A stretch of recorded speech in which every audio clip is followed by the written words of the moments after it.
नमस्कार, बहुत स्वागत है आपका अपना एमपी का बुलेटिन आप देख रहे हैं। मैं हूं आपके साथ ऋतु ज्ञानवानी। मेरे सहयोगी पुनीत भी जुड़े हुए हैं न्यूज रूम से, उनके पास भी चलेंगे कुछ खास खबरों के लिए। उससे पहले बड़ी बात करते हैं, बड़ी खबर की बात करते हैं। बैठक में कमलनाथ ने पार्टी नेताओं को दो टूक कहा है। ये चुनाव को केवल रिहर्सल था, क्या सबक कांग्रेस के नेताओं ने सीखा? राजनीति में बहुत बड़ा परिवर्तन हुआ है। आखिरी 11 महीने बचे हैं चुनाव में। 4 साल पहले संगठन में गुटबाजी थी, हर परिवार में गुटबाजी होती है। कांग्रेस के प्रति निष्ठा को ठेस पहुंचाते हैं तो 2023 में हमारा सपना पूरा नहीं होगा। आखिरी 11 महीने में आपको हाथ जोड़ना ही होगा।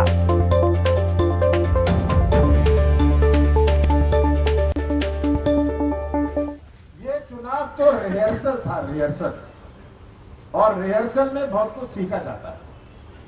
तो हमने क्या सबक सीखा? क्या सबक हमने सीखा? आपने सीखा? क्या सबक कांग्रेस के नेताओं ने सीखा? क्या सबक हमारे संगठन ने सीखा? इस पर भी अध्ययन करना बहुत जरूरी है। ये आपको एक बात, आखिरी 11 महीने बचे हैं चुनाव में। 4 साल पहले की राजनीति कुछ और थी। संगठन में भी विवाद था, गुटबाजी थी, हर परिवार में गुटबाजी होती है। कोई किसी को ज्यादा पसंद करता है, कोई किसी से कम पसंद करता है। पर इससे अगर आप अपने कांग्रेस के प्रति निष्ठा को ठेस पहुंचा रहे हैं, ये गुटबाजी, याद रखिएगा 23 को जो हमारी इच्छा है, जो हमारा लक्ष्य है, पूरा नहीं कर पाएंगे। आखिरी 11 महीने में तो आपको हाथ जोड़ने हैं, पैर पकड़ना है। आप कहेंगे इसने मेरा विरोध किया, किया होगा, मैं मानता हूं किया होगा, पर हम सबक कौन सा सिखाना चाहते हैं? हमें तो जिनको जोड़ लेना है, जोड़ लेना है। हमें देश के लिए ये कुर्बानी करनी पड़ेगी। आपको अपना सिर झुकाना पड़ेगा। ये आप अपना लक्ष्य बनाइए।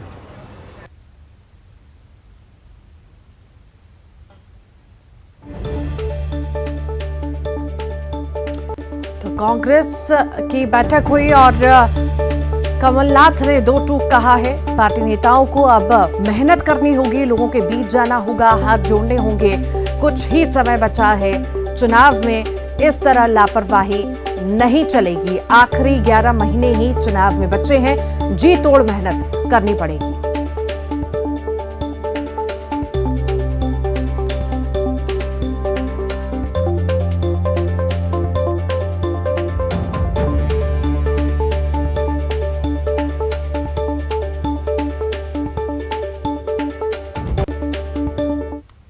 और इसी बीच एक और बड़ी खबर आपको बताएं, जेपी अग्रवाल का बड़ा बयान सामने आया है। प्रदेश प्रभारी जेपी अग्रवाल की कार्यकर्ताओं को नसीहत है, घर बैठने वालों को नहीं मिलेगा टिकट, फील्ड पर निकलो, काम करो। जेपी अग्रवाल ने यह कहा है। मैंने विधानसभा वार चर्चा की है, जिंदा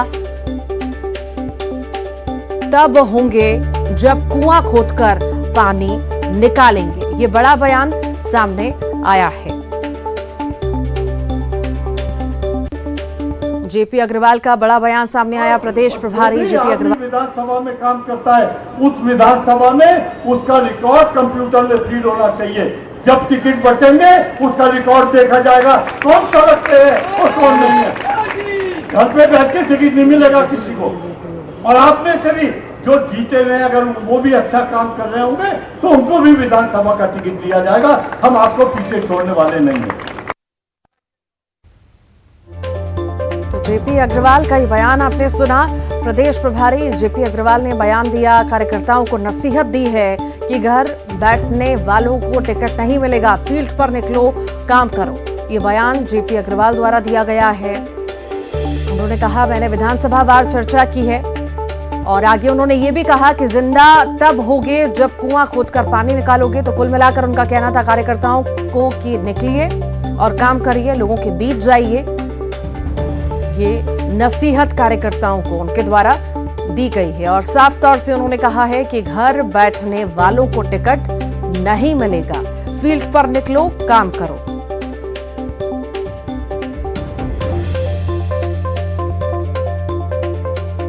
जेपी अग्रवाल का बड़ा बयान सामने आया है। प्रदेश प्रभारी जेपी अग्रवाल का बयान सामने आया। उन्होंने कार्यकर्ताओं को नसीहत दी है।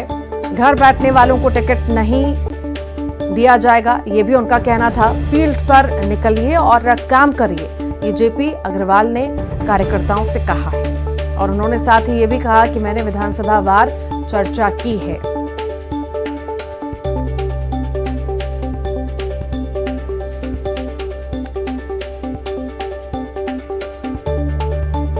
जेपी अग्रवाल द्वारा ये बड़ा बयान सामने आया है।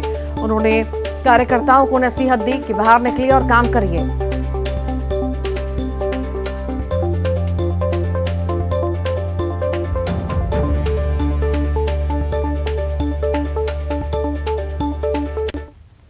और ज्यादा जानकारी के लिए वासु चौरे हमारे साथ जुड़ गए हैं। वासु, एक तरफ बैठक में कमलनाथ ने कार्यकर्ताओं को नसीहत दी है कड़ी मेहनत करने की कि बहुत समय हो गया, अब बहुत कम समय बचा है जिसमें तुम्हें मेहनत करना है। तो वहीं जेपी अग्रवाल ने भी नसीहत दी है। उन्होंने भी कहा कि घर बैठने वालों को टिकट नहीं मिलेगा।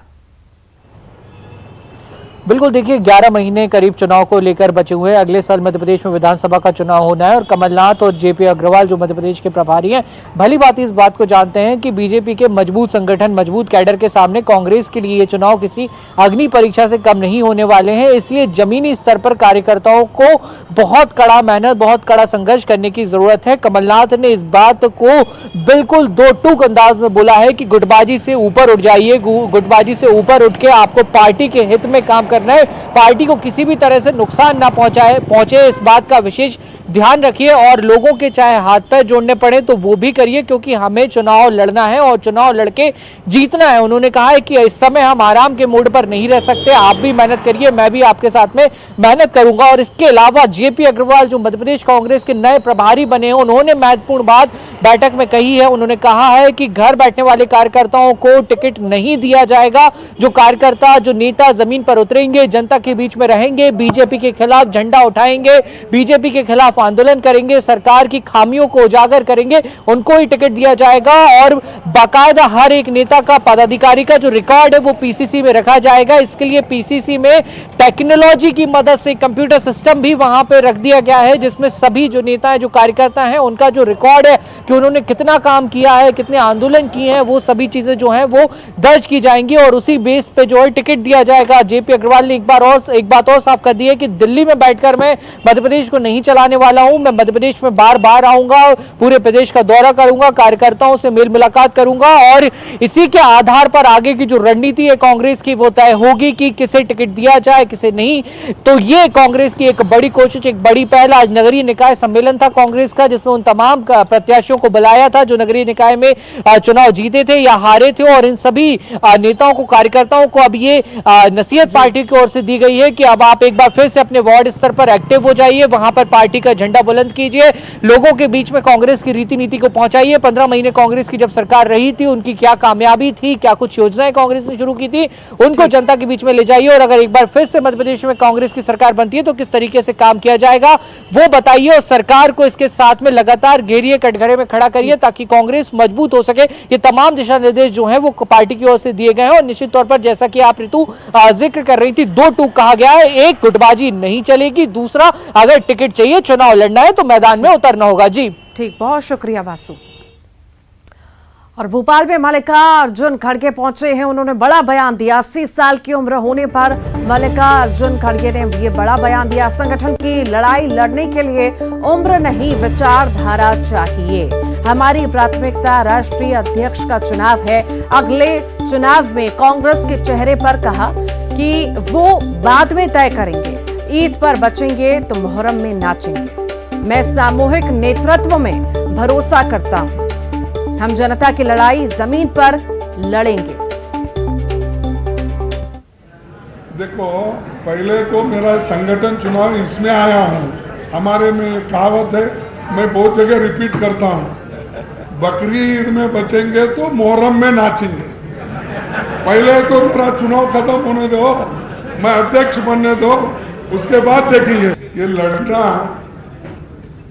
संगठन में रहकर लड़ना, आइडियोलॉजी पे लड़ना, इसको समय, शक्ति, आपकी एज, ये आधार नहीं है।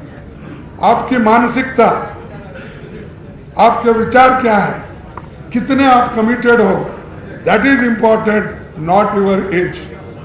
बहुत से यंगस्टर्स भटक भी जाते हैं, कई अलग बातें भी करते हैं, लेकिन मैं अपने विचारधारा पे खड़ा हूं।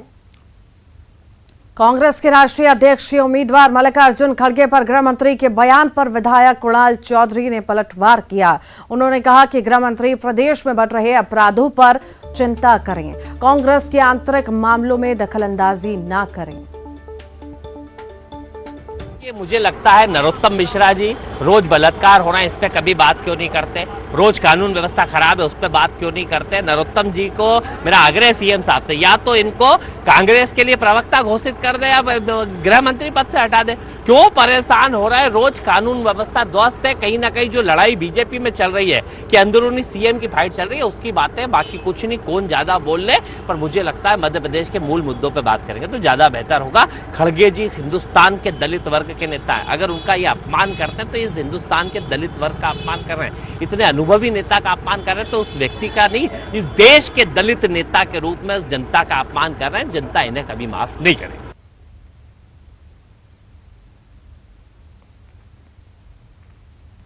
तो मल्लिकार्जुन खड़गे भोपाल पहुंचे हैं, उन्होंने बड़ा बयान दिया है और उम्र वाले सवाल पर भी उन्होंने जवाब दिया। ज्यादा जानकारी के लिए शैलेंद्र सिंह हमारे साथ जुड़ गए हैं भोपाल से। शैलेंद्र, बड़ा बयान मल्लिकार्जुन खड़गे द्वारा, उम्र पर सवाल पूछा गया तो उन्होंने कहा कि संगठन की लड़ाई लड़ने के लिए उम्र की जरूरत नहीं, विचारधारा जरूरी है।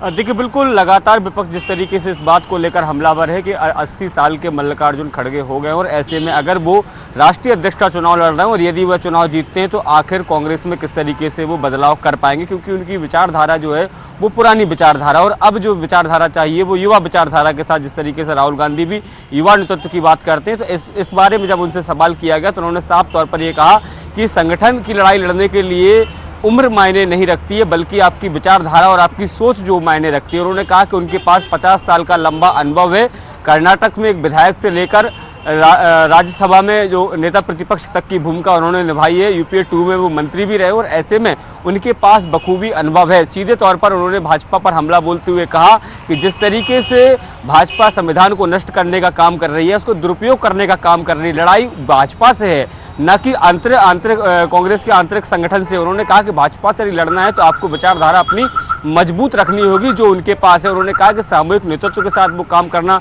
पसंद करते हैं और यदि पूरे देश भर के जो 9000 से अधिक डेलीगेट्स हैं वो उनको अध्यक्ष चुनते हैं तो जो संगठन के लिहाज से बेहतर काम होंगे वो उनकी पहली प्राथमिकता होंगे। सबसे पहले तो उदयपुर में पिछले दिनों जिस तरीके से कांग्रेस का अधिवेशन हुआ था और उसमें कई मुद्दों पर चर्चा हुई थी और ये कहा था कि आने वाले समय में इन पर अंतिम मोहर लगेगी। उन्होंने साफ कहा है कि यदि वह अध्यक्ष बनते हैं तो उदयपुर के अधिवेशन में जो बिंदु प्रकाश में लाए गए थे उनको अक्षरशः पालन किया जाएगा। इसके साथ ही उन्होंने एक बात और कही कि भले ही बीजेपी ये आरोप लगाती हो कि कांग्रेस का जनाधार नहीं बचा है, लेकिन उसके बावजूद भी उन्होंने कहा कि पिछले कुछ सालों में ही देखें तो अगर 6 राज्यों में उनकी सरकारें आई, उन विधायकों को खरीदने का या उन विधायकों को चोरी करने का काम जो है वो बीजेपी के द्वारा किया गया है।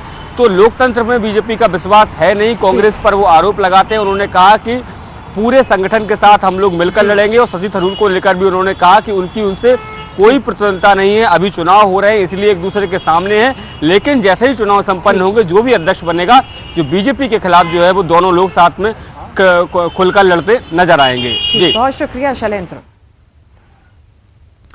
तो केंद्रीय कैबिनेट के बड़े फैसलों का ऐलान हुआ है। रेलवे कर्मचारियों के लिए बड़ी घोषणा की गई है। केंद्रीय मंत्री अनुराग ठाकुर ने बयान भी दिया है। रेलवे कर्मचारियों को 78 दिन का बोनस मिलेगा। 1832 करोड़ का बोनस मंजूर हुआ है। तेल कंपनियों को सरकार मदद देगी। रेलवे कर्मचारियों के लिए ये बड़ी घोषणा की गई है। सीएम शिवराज सिंह चौहान ने रायसेन में आज संबल योजना के हितग्राहियों को बड़ी सौगात दी, जिसका लाभ कुल 15,948 लाभार्थियों को मिला। सीएम ने 345.59 करोड़ की राशि हितग्राहियों के खाते में ट्रांसफर की। इस मौके पर सीएम पूरे एक्शन में दिखे और कई विभागों के अधिकारियों को काम की सही और जल्द करने की विशेष हिदायत दी और ऐसा ना करने पर सख्त एक्शन लेने की भी चेतावनी दी। खासकर नल जल योजना के काम को लेकर सरकार ने असंतोष जताया कि जल्द लोगों की समस्या का समाधान करें, नहीं तो सख्त एक्शन के लिए तैयार रहें।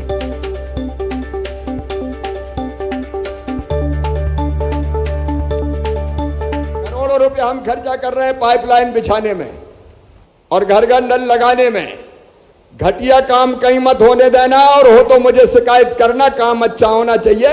मैं सीधा कह रहा हूं, मेरे पास आवेदन नहीं आने चाहिए। अगर जिले में ठीक काम होगा तो मेरे पास आवेदन काहे को देंगे। अगर कोई करे तो मुझे खबर कर देना, बुलडोजर चलाऊंगा सीधे। एक तो चोरी होना नहीं चाहिए। चोरी होने का मतलब चोरों को पुलिस का डर नहीं है, और डर ऐसा होना चाहिए कि चोरी करने वाले कांप जाएं कि छोड़ेगी नहीं पुलिस। और इसलिए सख्त करो। कोई टीआई फीआई अगर ढीला डाला बदल दो। अगर कोई अवैध शराब बेचता है तबाह कर दो, कोई छोड़ने की जरूरत नहीं है उसको। दारू पी के गदर मचाए और बहनों की जिंदगी से खिलवाड़ करे, ये मध्य प्रदेश की धरती पर मैं किसी भी कीमत पर नहीं होने दूंगा। तो मुख्यमंत्री ने साफ तौर पर रायसेन में कहा कि बहनों की जिंदगी से अगर कोई खिलवाड़ करता है तो उसे किसी भी कीमत पर बख्शा नहीं जाएगा। सीधी में भी यही कुछ नजर आया। अपराधी के आशियाने पर बुलडोजर चलाया गया। दरअसल एक युवती को एक मंचली ने इतना परेशान कर दिया था कि युवती ने खुदकुशी कर ली थी, आत्महत्या कर ली थी परेशान होकर। इसके बाद कार्रवाई की गई, जमींदोज किए गए। निर्माण में नवनिर्मित पीएम आवास समेत 3 अलग अलग घरों को जमींदोज किया गया। इस दौरान आरोपी का परिवार प्रशासन से मदद की गुहार लगा रहा था, लेकिन समाज में संदेश देने के उद्देश्य से प्रशासन ने उनकी एक न सुनी और भारी पुलिस बल की तैनाती में अपराधी का आशियाना जमींदोज किया गया। आरोपी की शिकायत पीड़िता ने पुलिस से की थी, जिस पर उसकी गिरफ्तारी हुई थी, लेकिन जमानत पर रिहा होकर फिर से उसने पीड़िता को परेशान करना शुरू कर दिया, जिसके बाद पीड़िता ने खुदकुशी कर ली।